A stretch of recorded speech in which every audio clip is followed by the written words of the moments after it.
오늘 하나님 말씀은 창세기에서 15장인데요.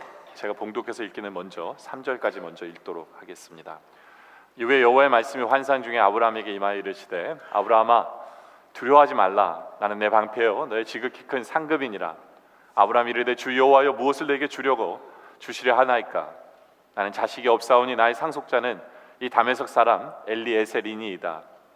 아브라함이 또 이르되 주께서 내게 씨를 주지 아니하셨으니 내 집에서 길린 자가 내 상속자가 될 것이니이다. 아멘.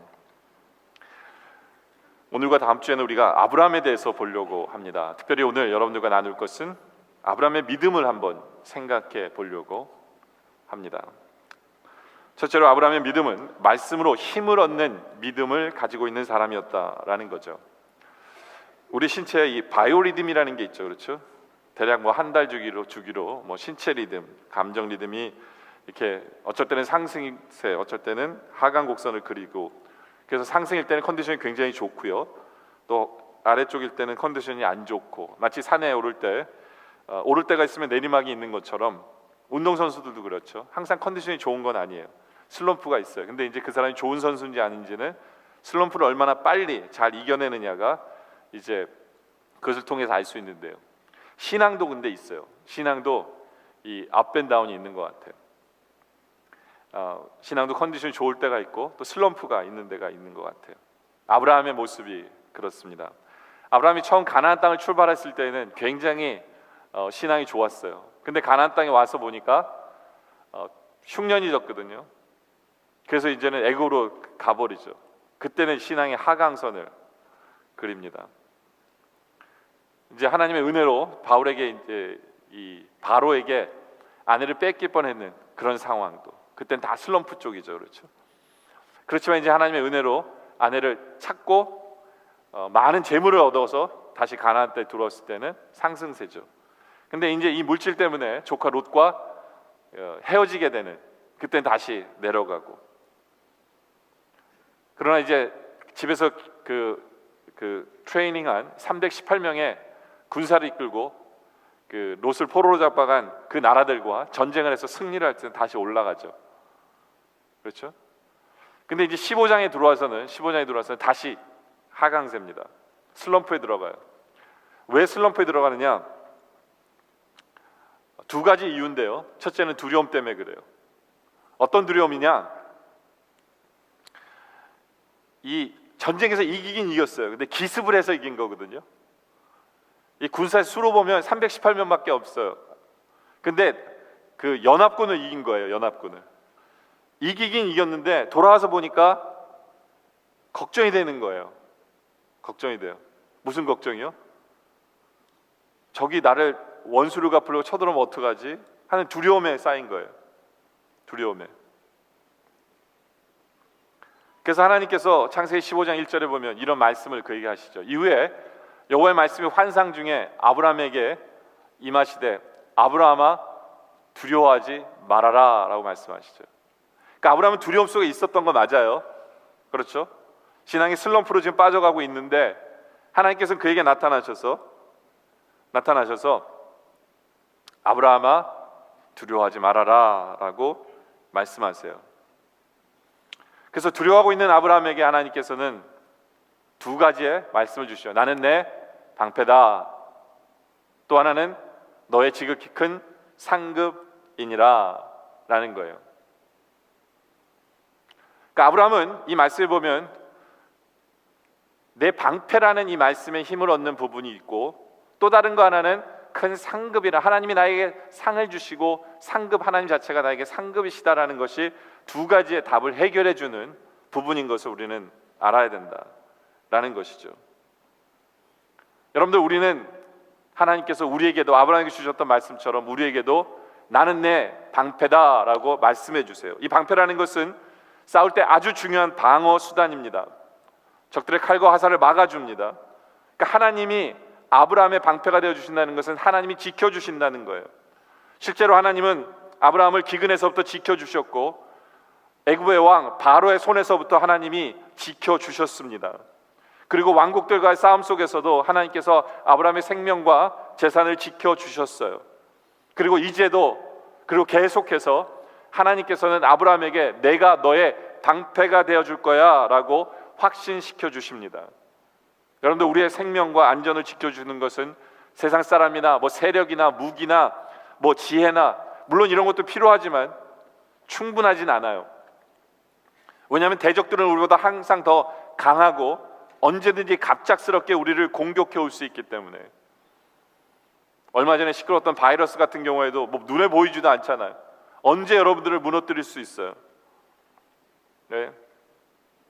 그런데 하나님께서 아브라함에게 주셨던 말씀처럼 우리에게도 말씀하세요. 나는 너의 방패다. 하나님이 지금 우리를 지켜주시겠다라고 말씀하세요. 그리고 우리의 방패 대신 우리 하나님은 졸지도 주무시지도 않은 분이시다라는 거죠. 그래서 다윗은 이런 고백을 하죠. 시편 3장 5절에 보면 내가 누워 자고 깨었으니 여호와께서 나를 붙드심이로다. 천만이 나를 에워싸 진친다 해도 나는 두려워하지 아니하리로다. 다윗에게는 어떻게 이름을 두려움을 이길 수 있었을까요? 그 이유는 하나님이 지켜주신다는 것을 믿었기 때문에 그래요. 하나님이 방패되어줌을 믿었기 때문에 그는 염려와 두려움을 이길 수 없었다라는 거죠. 여러분들, 우리도 그 믿음 때문에 두려움과 염려가 여러분에게 없기를 원합니다. 또 거기에다가 아브라함은 또 다른 한 가지 문제가 있었어요. 신앙의 슬럼프를 겪게 되는 또 다른 문제가 있었는데, 그것은 뭐냐 하면 아직도 가나안 땅에 온 지 10년이 됐는데도 자신의 나이가 이제 85세가 되었는데도 불구하고 자식이 없어요. 실망이 되는 거예요. 여러분들, 아브라함이 살던 그 당시에는요, 자신이 재산을 쌓으면 쌓을수록 자식이 더 필요한 거예요. 왜 재산을 모아요? 물려줄 사람이 있기 때문에 그런 거거든요. 그 당시에는. 그리고 노후를 자기 자식에게 맡겨야 돼요. 그래서 자기 자식에게 재산을 주면서 노후를 맡길 자식이 필요한데 아브라함에게는 그게 없었어요. 그러니까 아브라함이 마음이 안 좋았어요. 그래서 하나님이 아브라함에게 그래서 말씀하신 거예요. 나는 너의 상급이 된다. 내가 너에게 줄게 라고 말씀하시는 거예요. 그러니까 하나님이 내가 너의 상급이 된다라고 말씀하시니까 아브라함이 2절에 이런 말씀하죠. 이런 얘기를 하나님께 하죠. 아브라함이 이르되 주 여호와여, 무엇을 내게 주시려 하나이까? 주님이 나의 상급이신데 그럼 주님 나에게 뭘 주시려고 주님이 나의 상급이라고 얘기하십니까? 라고 묻는 거예요. 그러면서 나는 자식이 없사오니 나의 상속자는 이 다메섹 사람 엘리에셀이니이다 라고 하나님에게 약간 불평적인 말을 하는 거예요. 주님, 저는 자식이 없기 때문에 내 종 중에 하나를 내 자식처럼 여기는 수밖에 없어요. 내 형편이 이렇습니다. 약간 불평하면서 원망조죠. 그러면서 3절에 아브라함이 또 이르되 주께서 내게 씨를 주지 아니하셨으니 내 집에서 길린 자가 내 상속자가 될 것이니이다. 이 방법밖에 없어요, 하나님 라고 약간 짜증 섞인 목소리로 하나님 앞에 얘기를 합니다. 그래서 우리 하나님께서 뭐라고 말씀하세요? 4절에 보면 이렇게 말씀하죠. 여호와의 말씀이 그에게 임하여 이르시되 그 사람이 내 상속자가 아니라 네 종이 상속자가 아니야. 네 몸에서 날짜가 내 상속자가 될 거야. 분명하게 약속하세요. 너는 너 자식을 가질 거야 라고 하나님 약속하세요.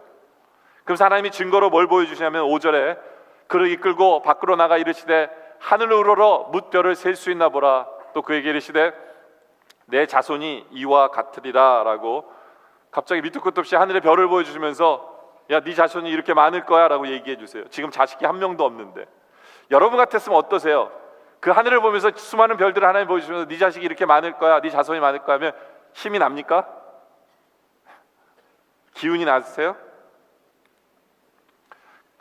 이게요, 10년 전에도 하나님 똑같은 약속하셨거든요. 10년 전에도 가나안 자기의 고향을 떠나올 때도 창세기 12장 1절에 보면 하나님 뭐라고 하셨냐면 여호와께서 아브라함에게 이르시되 너는 너의 고향과 친척과 아비의 집을 떠나 내가 네게 보여줄 땅으로 가라. 밑도 끝도 없이 하나님이 이 땅을 떠나래요. 그 내가 보여주는 곳으로 가. 그 땅 이름도 얘기하지는 않으세요. 떠나래요. 그러면서 2절에 내가 너로 큰 민족을 이루고 내가 복을 주어 내 이름을 창대하게 하리니, 여기 보면 큰 민족을 이루겠다고 하셨어요. 그러니까 아브라함이 자식이 있을 거라는 얘기를 분명히 해주셨거든요. 내가 너에게 자식을 줄게 라고 아브라함의 나이 75세 때 얘기하셨어요. 그때도 젊은 나이가 아니었거든요. 근데 자식을 주시겠다고 얘기하셨어요. 10년 전에. 그리고 10년이 지난 거예요. 근데 10년이 지났는데 자식을 주시기는커녕 하나님 또 말씀으로 뭐라 그러세요? 자식 줄게. 그리고 하늘의 별처럼 많은 민족이, 큰 민족을 이룰 거야 라고 약속하세요. 그리고는 몇 년 동안 또 자식이 없었어요. 아브라함이 나이 몇 세 때 아기를 낳죠? 100세 때 아기를 낳으니까 다시 15년이라는 세월이 지나는 거예요. 1년도 아니고 2년도 아니고 15년이라는 세월이 지납니다. 그리고 하나님께서 하신 말씀은 그거예요. 자식 줄게. 그리고 하늘의 별을 봐. 저렇게 많을 거야 라는 거죠. 아니, 하늘의 별을 보면 자식이 생기는 걸까? 그렇죠? 솔직히 그 세월 동안 아브라함의 마음은 그랬을 거예요. 저 같으면 그랬을 거예요. 밥을 먹어도 밥맛이 없었을 거고요. 고기를 먹어도 행복하지 않았을 거예요. 가축이 불어나도, 가산이 늘어나도 행복하지 않아요. 물려줄 게 없으니까. 그리고 그의 종들이 참 많잖아요. 그럼 종들은 아기를 잘 낳았을 거 아니에요. 예? 예를 들어 보세요. 애 5을 낳은 종이 갑자기 애들을 쭉 데리고 가면서 아브라함에게 당신의 하나님의 이름으로 우리 자식들을 좀 축복해 주세요. 해줬겠죠. 근데 속은 뒤집힐 거예요. 그죠? 예? 얼마나 하나님 원망스럽겠어요. 하나님 말씀 믿고 따라왔는데, 지금 말씀 믿고 지금까지 살고 있는데, 하나님 내 자식은 어디 있습니까 도대체? 남들은 쑥쑥쑥 잘도 나는데, 네? 그리고 종으로 상속자 삼지 말라 그래서 이제 그것도 포기했는데, 자식이 없으니 일을 해도 신나지 않을 거고, 가축이 많아져도 재미가 없고 마음이 괴로워요. 심신은 더욱 시들어갔을 거예요. 그러면서 아브라함은 언제까지 난 하늘만 봐야 되나 이랬을 수도 있어요. 그런데 아브라함은 하늘을 바라보며 힘을 얻었어요. 그것이 아브라함의 믿음이에요. 아브라함, 하나님께서 말씀을 주시면 그 말씀을 믿고 힘을 얻었어요. 그래서 도저히 바라볼 수 없는, 희망이 없는 상황 속에서도 아브라함은 믿었어요. 그것이 로마서 4장 18절에 보면 나오는데요, 아브라함이 바랄 수 없는 중에 바라고 믿었습니다. 하나님 말씀 주시니까 아멘. 그리고 그 믿음으로 살아갔어요. 이는 내 후손 이와 같으리 하신 말씀대로, 이와 같은 게 뭐예요? 하늘의 별처럼 많을 거야라는 말씀대로 많은 민족의 조상이 되게 하려 하심이라는 이 말씀을 믿고 아브라함은 하늘을 보면서 살았어요. 하늘의 별들이 아브라함에게 위로가 되었고 힘이 되었다라는 얘기입니다. 왜요? 하나님 주신 말씀이기 때문에. 여러분들, 우리에게도 이것이 필요해요. 어쩔 때는 하나님이 지금 당장 이루어주시지 않지만 우리에게 뭘 붙들고 살라 그러세요. 그리고 뭘 바라보며 살라 그러세요. 그러면 그것을 통해서 우리는 힘을 얻으면 되는 거예요. 아브라함은 하늘을 바라보며, 하늘의 수많은 별들을 바라보며, 그래, 하나님이 나에게 약속하셨어. 그리고 이게 습관이 되다 보면 아브라함은 아마도 낮에도 하늘을 바라봤겠죠. 근데 낮에는 별이 보여요, 안 보여요? 안 보이죠, 그렇죠? 근데 이것이 아브라함에게는 큰 믿음의 효과가 있었을 거예요. 여러분들, 이 말씀 묵상하면서 낮에 하늘을 바라봤는데 하늘에 별이 있어요, 없어요? 예? 있죠. 별은 있는데 내 눈에 안 보이는 거예요. 그렇죠? 별은 있는데 내 눈에 안 보이는 게, 이게 중요한 거예요. 분명히 내 자식은 있어요. 하나님 주실 거예요. 내 눈에 지금 안 보일 뿐이라는 것을 아브라함은 깨달았을 거라는 거예요. 그렇죠? 아브라함은 다시 한번 용기를 내는 거예요. 내 눈에 안 보인다 그래서, 내 손에 붙잡히지 않는다 그래서 내 자식이 없는 것은 아니다. 하나님께서는 이 기간 동안 하늘을 바라보면서 그를 훈련시키는 거예요. 말씀 앞에서 더욱더 굳건히 서며 믿음을 지키는 그 힘을 얻는 그 훈련을 하나님께서는 하늘을 보면서 그를 훈련시키셨다고 저는 생각해요. 그렇죠?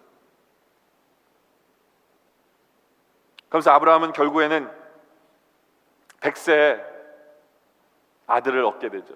이삭을 얻게 돼요.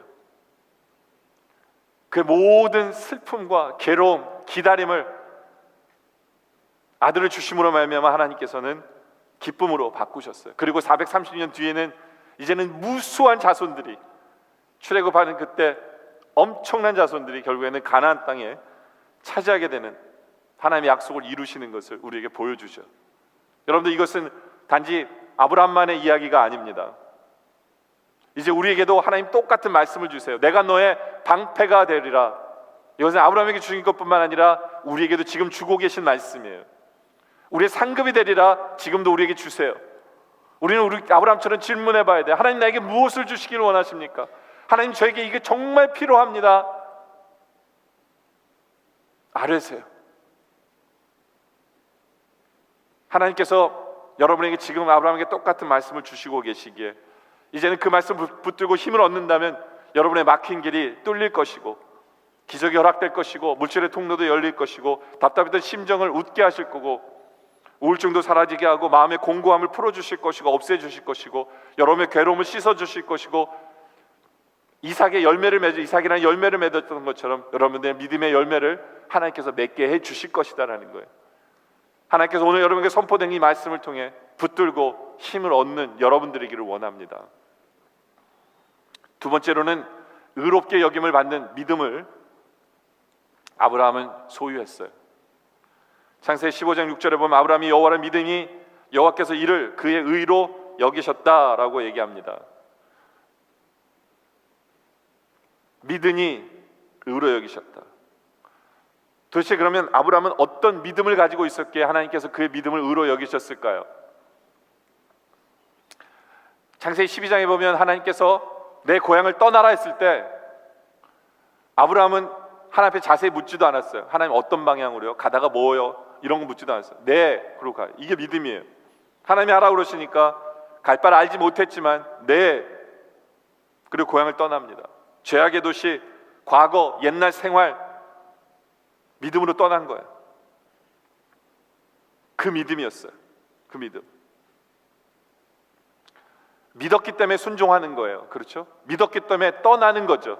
이 믿음은 순종으로 보여져요. 그것이 아브라함의 모습이었습니다. 근데 물론 아브라함의 그 믿음은 자주 흔들려요. 고향을 떠나서 가나안 땅에 들어왔는데 흉년이 지니까 하나님이 가나안 땅에서 떠나서 애굽으로 또 도피하죠. 자기 아내를 죽을까 봐 내 누이라고 속이죠. 믿음이 흔들릴 때도 참 많아요. 아브라함은 믿음이 흔들릴 때도 참 많아요. 근데 하나님께서 아브라함에게 어떤 말씀 주시면요, 희한하게도 아브라함은 네, 믿어요. 정말 하나님이 아들을 주시겠다 그러니까 네, 10년 지났는데 안 주셨어요. 그러면서 또 주시겠다 그러니까 네, 하늘을 봐, 네, 그걸 의로 여기신 거예요. 그래서 창세기 15장 4절에 보면 여호와의 말씀이 그에게 임하여 이르실 때 그 사람이 내 상속자가 아니라 내 몸에서 날 자가 내 상속자가 되리라 라고 말씀하셨어요. 그러면서 그를 이끌고 하늘의 별을 보이시면서 네 자손이 그렇게 많을 거야 했는데 아브라함이 네 한 거예요. 그러니까 6절에 가서 아브라함이 여호와를 믿으니 여호와께서 이를 그의 의로 여기셨어요. 10년이 지났는데도 안 주셨는데도 하나님 말씀 주시니까 아브라함이 네, 그 믿음 앞에서 하나님이 그 믿음으로 의롭다 여겨주신 거예요. 근데 여기서 네 하면 또 뭐예요? 15년 동안 기다리는데 안 주시니까 어떻게 합니까? 자기를 첩을 들여가지고 또 낮춰. 또 믿음이 흔들려요. 근데 또 하나님 뭐라 그러세요? 쟤는 아니야. 사라에게서 난 아들이야 돼. 또 네, 그래요.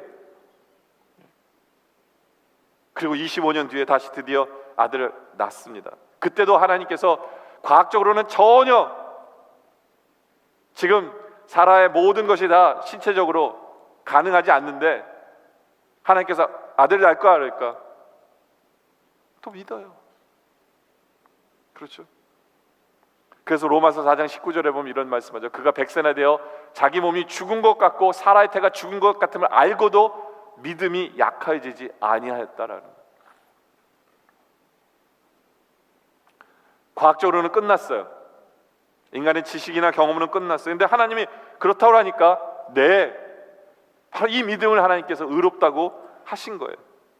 예.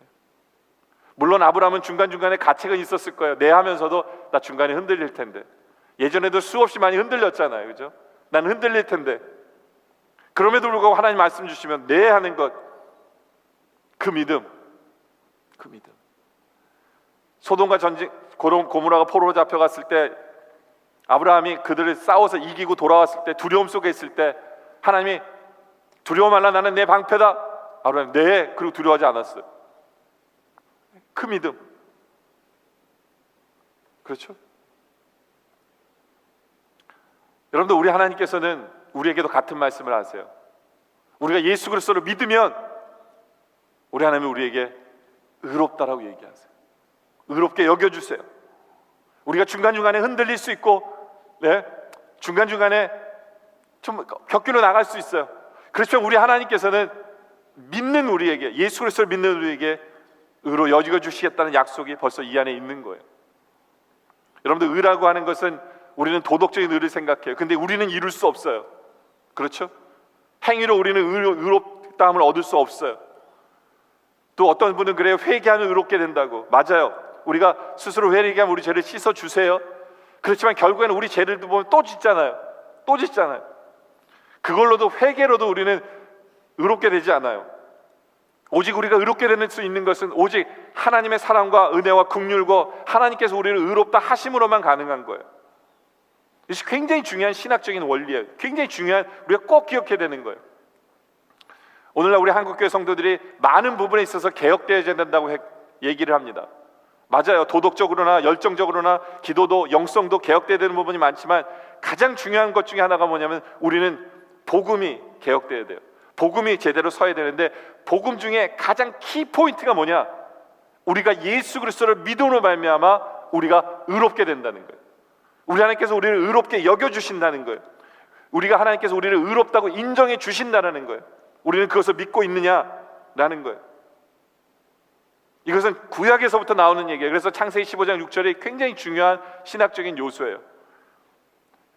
아브라함이 여호와를 믿으니 여호와께서 그를 의로 여기셨다라는 것은, 이것은 구약에서도 있었던 얘기고 신약에서도 마찬가지예요.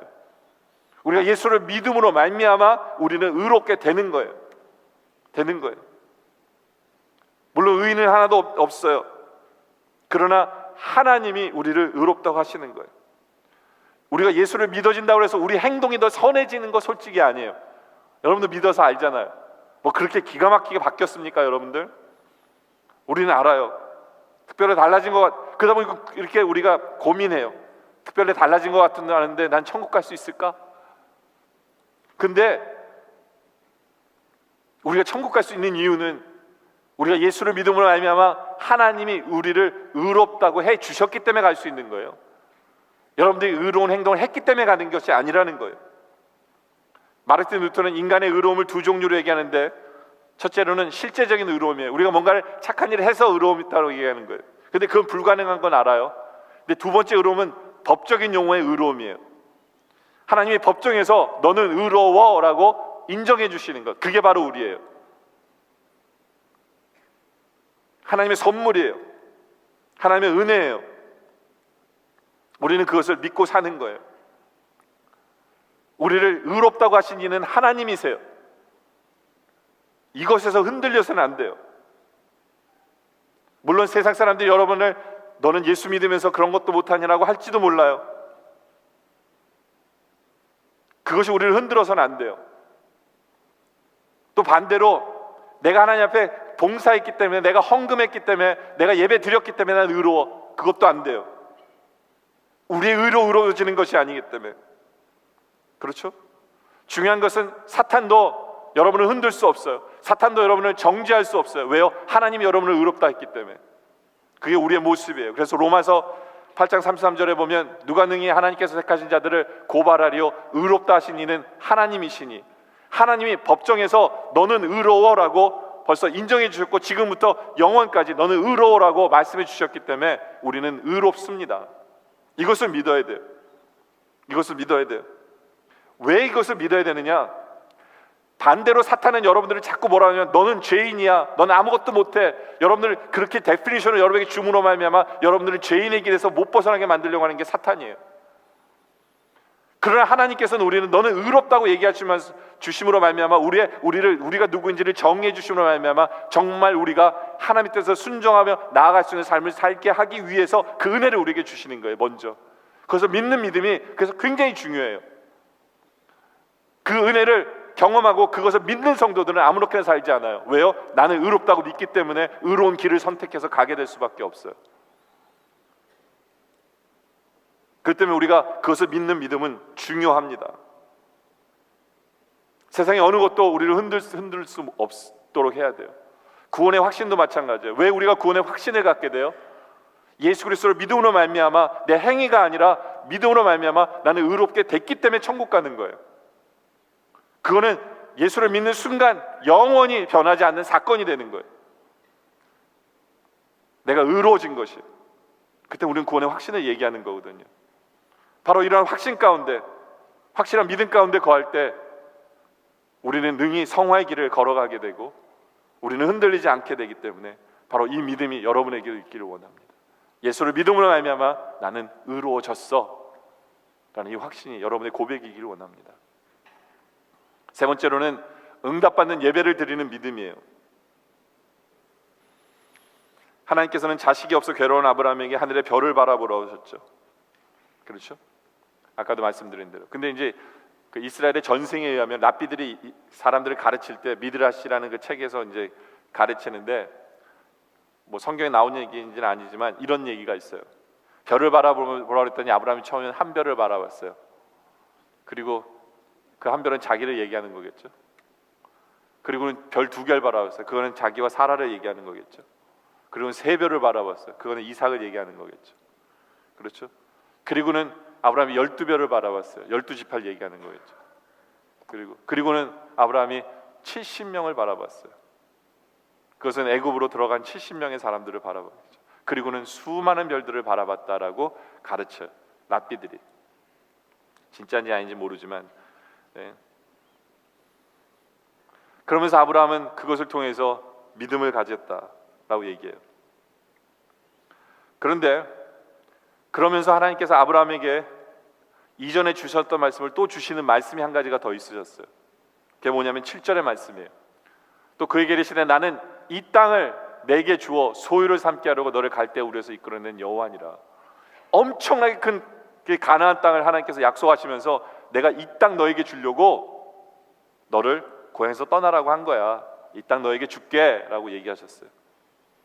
그랬을 때 아브라함이 그 얘기를 듣고 하나님 앞에 이런 얘기를 합니다. 8절에 그가 이르되 주 여호와여 내가 이 땅을 소유로 받을 것을 무엇으로 알리까? 라는 질문을 해요. 하나님 증거를 좀 보여주세요. 아브라함이 굉장히 믿음이 좋은 사람이지만 이렇게 엄청난 땅을 주실 거라는 믿음에 대한 것을 좀 확인하고 싶었어요. 하나님 좀 확인시켜 주세요. 확신시켜 주세요. 그랬을 때 하나님이 아브라함에게 9절에 여호와께서 그에게 이르시되 나를 위하여 3년 된 암소, 3년 된 암염소, 3년 된 수양과 산비들과 집비둘기 새끼를 가져올지니라. 그러니까 하나님이 제사를 요구하셨어요. 예배를 요구하셨어요. 예배를. 근데 참 재밌는 것은 아브라함에게 5가지의 제물을 한꺼번에 요구하세요.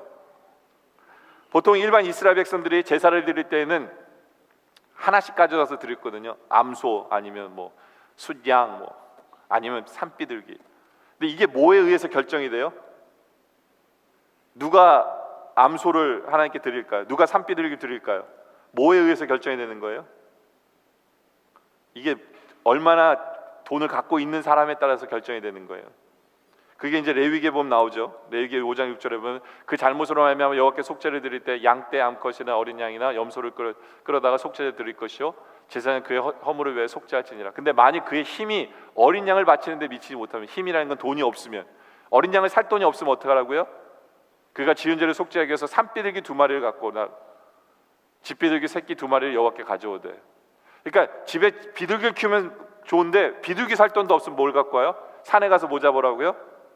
산비둘기 잡아오라는 얘기예요. 근데 하나님께서는 아브라함에게 이 5가지를 다 요구하세요. 이건 왜 그러느냐? 하나님께서 지금 뭐에 대한 약속을 하시려고 하는 거예요? 가나안 땅을 너에게 줄 거라는 약속이잖아요. 그 가나안 땅에서 아브라함만 살 것이 아니라 나중에 누가 다 살아요? 이스라엘 백성이 살 거잖아요.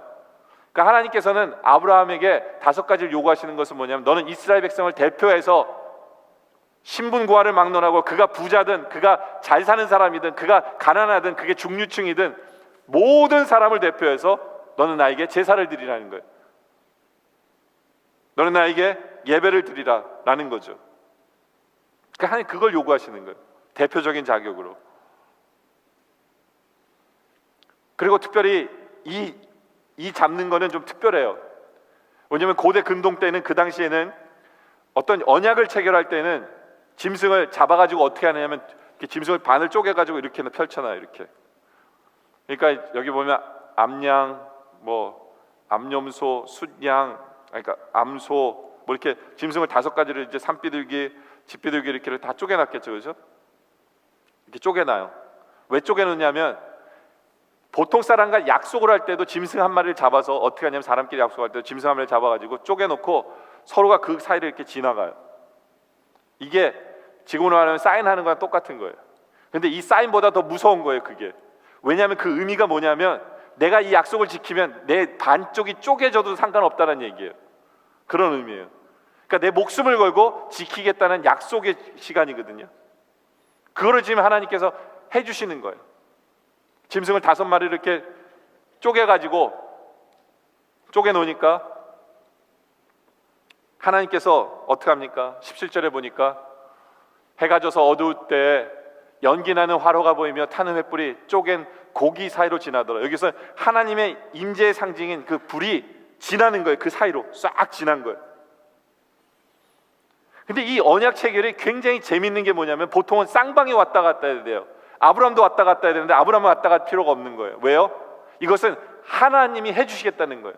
너랑 상관없이 내가 이 땅을 너와 너의 자손에게 줄게라는 약속을 하나님께서 해주신 거예요. 바로 아까 8절에 아브라함의 이 질문, 그가 이르되 주여 내가 이 땅을 소유로 받을 것을 무엇으로 알리까라는 이 질문에 대해서 하나님께서 응답하신 거예요.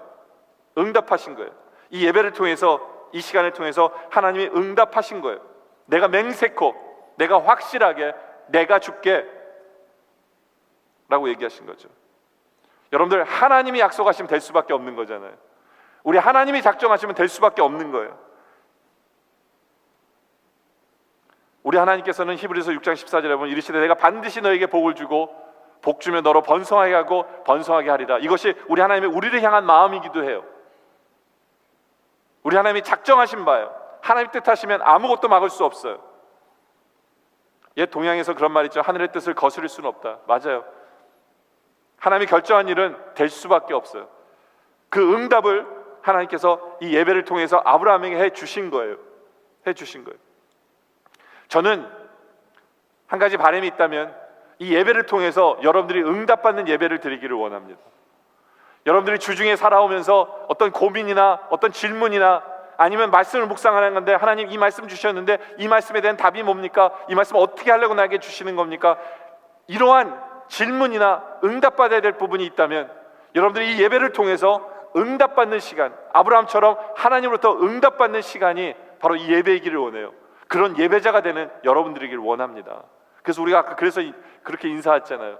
응답받는 예배자가 되십시오. 그렇죠? 그런데 그러기 위해서는 우리가 아브라함을 통해서 배워야 되는 게 뭐냐면 예배를 좀 사모하셔야 돼요. 아브라함은 처음부터 늘 예배하는 자였어요. 어딜 가나 하나님이 내 고향 땅을 떠나서 가나안 땅에 들어가라 했을 때 가나안 땅에 도착하자마자 아브라함이 제일 먼저 한 게 뭐냐면 하나님께 예배였어요. 그리고 움직일 때마다 가는 곳마다 예배를 드렸어요. 베델에서도 예배를 드리고, 그렇죠? 그리고 나중에 조카 롯에게 재산을 떼주고 조카가 더 좋은 땅으로 갔음에도 불구하고 자기는 안 좋은 땅에 왔음에도 불구하고 그 자리에서 하나님께 예배 드렸어요. 감사함으로. 상황이 좋든 나쁘든 늘 아브라함은 하나님 앞에 예배를 드리는 그 모습이었어요. 맨 마지막에는 하나님이 독자 이삭을 달라고 그랬을 때도 이삭을 드리면서 하나님 앞에 예배를 드렸던 사람이 아브라함이었어요. 예배를 사모하는 사람이었어요. 예배를 사모하는 사람이었어요. 그런 사람이기 때문에 예배를 통해서 응답을 받는 거예요. 그리고 아브라함을 통해서 우리가 몇 가지 예배를 통해서 예배에 대해서 배울 게 있는데 그 중에 하나가 또 뭐냐면 아브라함은 예배를 위해서 수고하는 사람이었어요. 예배를 위해서 수고하는 사람. 여러분들 예배를 위해서 무슨 수고를 해야 되는지 궁금할지 모르지만 필요해요. 아브라함은 5가지의 재물을 구하는 자체가 수고였어요. 꼭 3년 된 거라니까 3년 된 걸 찾아야만 되는 거예요. 집에서 비둘기는 키웠으니까 집비둘기는 있지만 산비둘기 때문에 산비둘기를 잡으러 갔어야 돼요. 그런 수고가 했던 거예요. 여러분들 우리가 하나님 앞에서 예물을 드리기 위해서 세상에서 수고하는 그 수고도 필요해요. 그리고 무엇보다도 아브라함에게서의 수고는 또 뭐가 있었냐면 동물을 쪼개놓고 하나님이 응답할 때까지 기다려야 돼. 그 햇빛 밑에서 기다려야 되는, 땀을 흘리며 기다려야 되는 수고가 필요한 거예요. 여러분들, 사람들은 주일날 많이들 놀러 갑니다. 그리고 많이들 잠도 자고 쉬고 그래요. 예. 그러나 우리 믿는 사람들은 그런 거 다 포기하고 일찍 일어나 예배에 참석해야 되는 수고가 있어요. 그렇죠? 그리고 우리는 기다림이 또 필요해요. 당신은 재물을 놓고 기다렸지만 불이 내려올 때까지 기다렸잖아요. 우리도 마찬가지예요. 하나님이 나에게 응답을 위해 내가 기다릴 필요도 있어요. 기다릴 필요도 있어요. 많은 사람들이, 어떤 분이 그래요. 예배 한두 번 참석한 분이, 목사님, 예배는 재미가 없네요. 예배는 재미로 드리는 거 아니에요. 여러분들 재밌으려면 TV 보세요. 예. 성도들은 목사가 설교를 참 재밌게 해주기를 기대하지만 무리입니다.